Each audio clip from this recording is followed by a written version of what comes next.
The Phoenix Suns have one final roster spot to fill, and we're going to be looking at a Sports Illustrated article that looks at three possible free agent targets that the Suns could go after and acquire to fill out that last roster spot.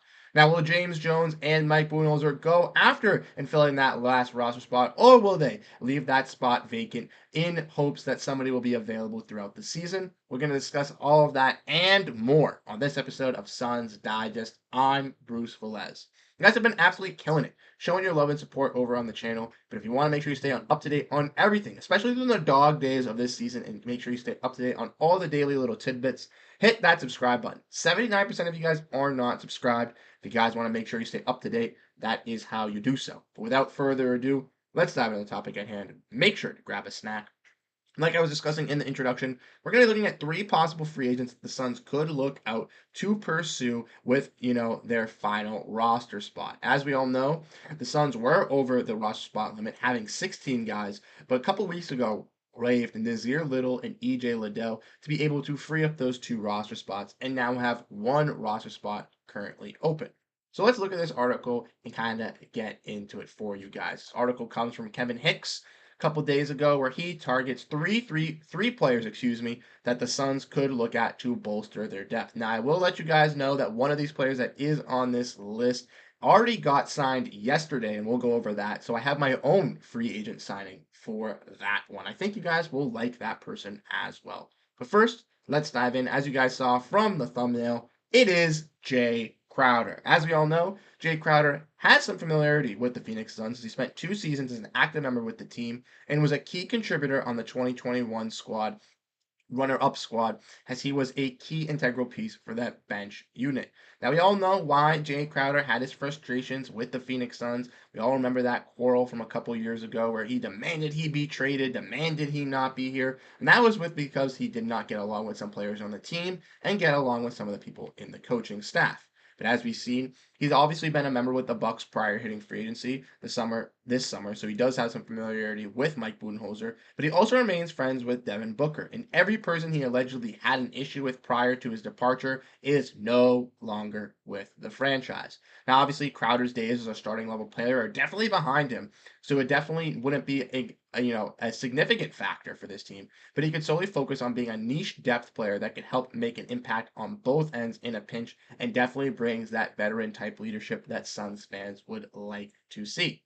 Now, if we want to look at Jay Crowder's stats from last season, we can see that, like I said, that wasn't the flashiest type of player. 6.2 points, 3.2 rebounds on 1.3 assists, 42% shooting from the field, and 35% from 3 point. So that 3 point percentage could get up a little bit higher, but at 34 years old, a 6'6 wing, he really brings a lot for this Suns team. He brings a lot of versatility for this bench unit as well. He can play that small ball four, little three action at that forward position. If that three ball alongside in Mike Budenholzer's system and playing with these star players with Devin Booker, Kevin Durant, and Bradley Beal can also increase maybe to a 38%, 39% three-pointer percentage. I think that's absolutely fantastic, and he could be just another plug and play type of guy that could fit in on the end of the bench. Now, the one kind of question is that backup four position with the Suns, so he could seemingly kind of fit in right there. And I know Suns fans are definitely fans of him from his tenure with the Suns in previous years. Now, obviously, he had his little bit of a quarrel, but that's totally washed away now. Could reunite with Devin Booker, could reunite with his coach from last year, Mike Budenholzer, reunite in Phoenix, kind of close up all those ends, and kind of make a nice deep playoff push with a very strong contending team. Crowder is a guy that I personally really like. Let me know what you guys think down below about Jay Crowder. Now, the next one we're going to get into is another wing, and that is Robert Covington. Now, obviously, Robert Covington is a little bit older, similar to how a guy in Jay Crowder is, where his best years are behind him, but he is a still solid role player. He could still make a valid third string role where he would serve as a mentor to rookie Ryan Dunn, along with bringing floor spacing in specialized situations. Now, Covington, I do believe, is a little bit of a better three-point shooter than Dre Crowder is, but ultimately, Dre Crowder's versatility on the defensive side, I think, is a little bit of a bigger presence, and his physicality factor is a bigger presence than a guy in Robert Covington. But let's look at Covington's stats from last season. Like we mentioned, 4.4 points, 3.3 rebounds on 44% shooting from the field, 33% from that 3-point range. So it is a little bit worse than a guy in Jay Crowder, but they're roughly around at the same age, 33 years, 34 years old, 6'7", 6'8", basically right around the same height, and would play a very similar role for this Phoenix Suns squad. I think Crowder would present more playing time and more opportunity at that power forward position than a guy like Robert Covington, but Covington could also slot in as that 3-4 wing. When he was dominant in his prime, he was used as a very good defensive wing, 3 and D guy, was rarely known for that. And I think it kind of gel in with a guy like Royce O'Neal, who kind of similarly has that role for this Phoenix Suns squad already.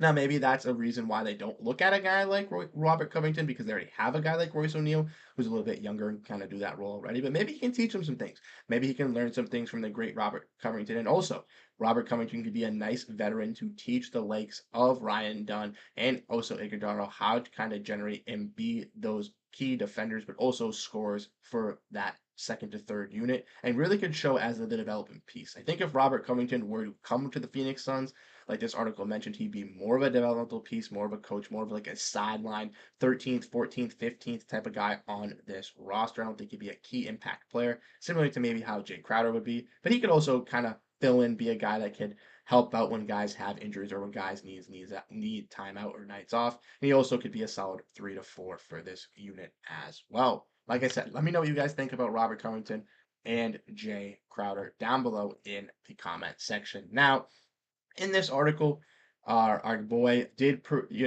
give a third option, and that option was Talen Horton Tucker. Now, if you guys do not know, Talen Horton Tucker was previously signed yesterday by the Chicago Bulls. Now, I do think that Talen Horton Tucker would be, another young piece to bring on for this third unit. Could be nice to kind of fill in and compete with some of these guys. But ultimately, I think the player that I picked for this third and final free agent signing is better than both of those guys. And that guy, ladies and gentlemen, was on the NBA champion Boston Celtics. That's right. It is O'Shea Brissett. Now, you may be questioning and wondering why a guy like O'Shea Brissett would be able to fit in or what role he could bring for this team. But I truly think he could be a guy that could come into this Suns team and produce automatically. We saw with this Boston Celtics team that he didn't get that much run throughout the regular season, throughout the playoffs. He was a guy that was really used in situations, but he was absolutely fantastic when his name was called on, especially in game 2 or 3, I believe, versus Indiana, where he came in and they won an insane run instantly with him being inserted.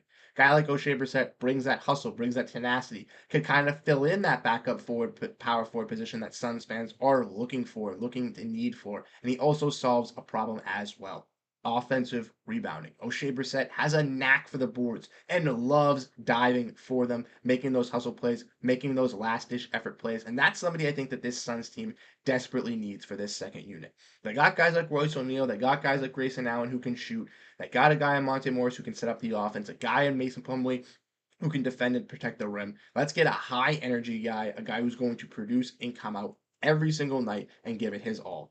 From looking at O'Shea Brissett's season stats from last year, averaging around 3.7 points, but 2.9 rebounds, definitely the highest out of everybody. 44% shooting from the field. The three ball is a little concerning at 27%, but my guy at 27% was not taking enough threes to be able to kind of count that and look at that. Like I said, 6'7", and he is a little bit younger than some of these other guys like Jay Crowder and Robert Covington. He is only 26. He could still grow with your team and still flourish. Now, the one concern with O'Shea Brissett is he did turn down that veteran minimum contract and did turn his player option in that Celtics contract to join free agency. Now, O'Shea hasn't been able to find a home since then, and maybe he might be regretting that decision. So if the Suns were to present him with a winning culture, with a winning option, with a veteran team, with a veteran option for the year, I think that's an option he would easily take and buy on. And I think Suns fans would be happy to see him out of all three of these players. He's a little bit younger, presents a little bit more energy, can be that extra rebounding force for that second unit. And with this backup power forward position kind of being not a glaring hole or kind of the biggest question mark with this Suns team, I truly think that O'Shea Brissett can slot himself in there very nicely. We already saw what he can do at that small ball, power forward, even small ball five in the dunker spot. He can be utilized for all of those things with his son's team, and I think could easily slot into that unit, and I think is the best pick out of all of them. But like I said, let me know what you guys think down below in the comment section. How do you guys feel about these three players? And rank them down below in the comment section out of Jay Crowder, Robert Covington, O'Shea Brissett. Let me know what you guys would like to see the most. Personally, I'm going with O'Shea Brissett. He's a guy that I think brings a lot of qualities and could bring a role to this Suns team that we don't necessarily have. I think Jay Crowder and Robert Covington are great additions, but they're more veteran type S guys, maybe guys you look at for that end of the bench rotation. And I truly think O'Shea Brissett could insert himself into this lineup in a role that the Suns already don't have and could work himself into a role with this team for the future as well. But like I said, let me know what you guys think down below. Do you guys like these moves? Do you guys think the Suns should just keep that roster spot open and wait for a trade throughout the season? I love to know your thoughts, so drop them down and below in the comment section. Once again, I'm Bruce Velez. Thank you guys so much for tuning in this episode. Have a great rest of your night. Enjoy the first football Thursday of the year, and go Phoenix Suns, baby. Let's go.